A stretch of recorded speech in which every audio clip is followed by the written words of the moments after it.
আসসালামু আলাইকুম। কেমন আছেন সবাই? অনেক ভাইরা আছে যারা হচ্ছে পাসপোর্টটা ভারী করতে চায় ইউরোপে যাওয়ার জন্য বা আমেরিকা যাওয়ার জন্য বা ভালো একটা ফার্স্ট ওয়ার্ল্ড কান্ট্রি তে যাওয়ার জন্য। তো তারা কি করে নরমালি ভিজিট করে আপনার মালয়েশিয়া, সিঙ্গাপুর, থাইল্যান্ড, নেপাল এই টাইপের যে কান্ট্রি গুলা কমন যে কান্ট্রি গুলা এগুলো ভিজিট করি। আমরা ভিজিট করে হচ্ছে গিয়ে ইউরোপিয়ান এম্বাসি গুলো ফেস করি বা আমরা ভিসার জন্য আবেদনগুলো করি। বাট এতে কিন্তু আমাদের বাংলাদেশী যে আসলে পাসপোর্ট গুলো এটার ভাবমূর্তিটা নষ্টই হয় অনেকটা। কারণ দেখে যে এটা একবারে কমন। যারাই ভালো একটা দেশের জন্য মানে ট্রাভেল হিস্ট্রি দেখাইতে যায়, তারা গড়ে এগুলোই দেখায়। আজকে আমরা কথা বলব ইস্ট আফ্রিকা নিয়ে। আফ্রিকার মধ্যে মানে এই একটা জোন আরকি এটা, যেখানে হচ্ছে ৩ টা দেশের ভিসা পাবেন আপনি এক ভিসার মধ্যে। মানে এক ভিসায় আপনি ৩ দেশ ভ্রমণ করতে পারবেন। এবং এটার সবচেয়ে বেটার জিনিস হচ্ছে গিয়ে আমাদের পাসপোর্টটা ভারী করার জন্য, পাসপোর্টের ভ্যালু বাড়ানোর জন্য বা আমরা যদি ইউরোপিয়ান কান্ট্রি গুলোতে ইন ফিউচার আবেদন করতে চাই, আমাদের স্টেটমেন্টটা ভালো করতে চাই, এর জন্য one of the best selection হচ্ছে গিয়ে এই ইস্ট আফ্রিকা। সো চলুন দেরি না করে চলে যাই আমাদের মূল ভিডিওতে।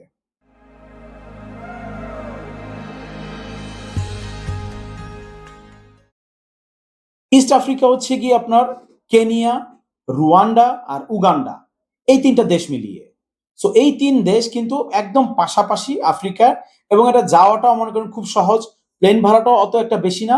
এবং এই ৩ দেশের ভিসা আপনি পাবেন একটা ভিসা করলে, যেটাকে বলা হয় ইস্ট আফ্রিকা ভিসা। এবং ভিসা কস্টও একেবারে যে খুব আহামরি তা না। ৩ দেশ মিলে আপনি ভিসা পাবেন মাত্র $১০০। এটা হচ্ছে ওদের ভিসা ফি চার্জ। হ্যাঁ, যারা প্রসেস করে বা যাদের দিয়ে প্রসেস করাবেন, যাদের মাধ্যমে যাবেন তারা একটা সার্ভিস চার্জ নিবে। এই জিনিসটা পুরোপুরি একটা আলাদা ব্যাপার। আর নরমালি যে ভিসা ফিটা আমি সেটা বলে দিচ্ছি। যে এই ৩ টা দেশ আপনি এই একটা ভিসা ফি দিয়ে বা একটা ভিসা দিয়ে ঘুরে আসতে পারবেন। সাথে হচ্ছে কি আপনার পাসপোর্টের ভ্যালুটা অনেক বাড়বে। তুলনামূলক যদি আপনি মালয়েশিয়া, সিঙ্গাপুর, থাইল্যান্ড ধরতে যান, তার থেকেও আপনার এটার ভ্যালুটা অনেক বাড়বে। কারণ এই জিনিসটা বাংলাদেশীরা কেউ করে না। বাংলাদেশীরা সবাই ওই যে একদিকে যে যায় আর পিছনে সব দৌড়ায়। মানে ব্যাপারটা হয়ে গেছে এরকম। এজন্য যারা পাসপোর্ট ভারী করতেছেন তাদের জন্য এই কান্ট্রিটা বেস্ট একটা অপশন। আর এটা প্রসেস করা আপনার সর্বোচ্চ সময় লাগে ১০ থেকে ১৫ দিন। এর মধ্যে প্রসেস হয়ে যায়।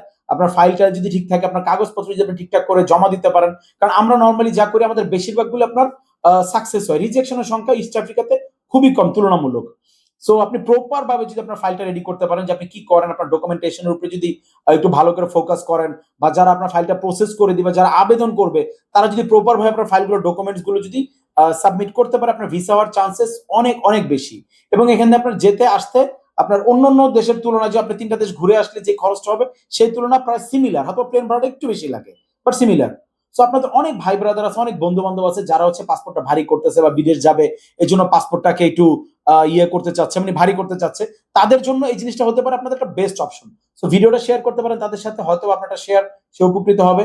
আর কেউ যদি চান যে আমাদের মাধ্যমে ফাইল প্রসেস করবেন বা আমাদের মাধ্যমে ভিসার আবেদন করবেন, এই ধরনের কিছু চান, সেজন্য আপনারা আমাদের সাথে যোগাযোগ করতে পারেন। আমাদের যোগাযোগের মাধ্যম এই ভিডিওর ডেসক্রিপশনে আপনারা পেয়ে যাবেন। আমাদের WhatsApp নাম্বার দেয়া আছে। প্রয়োজনে WhatsApp এ নক দিবেন। আদারওয়াইজ আমাদের অফিস অ্যাড্রেসও দেওয়া থাকবে। সরাসরি অফিসে এসে যোগাযোগ করতে পারবেন। আর কেমন লাগলো ভিডিওটা আমাদের কমেন্ট করে অবশ্যই জানাবেন। দেখা হবে ইনশাআল্লাহ আগামী ভিডিওতে অন্য কোনো দেশ, অন্য কোনো টপিক নিয়ে। তো ততক্ষণ পর্যন্ত ভালো থাকবেন, সুস্থ থাকবেন। আল্লাহ হাফেজ।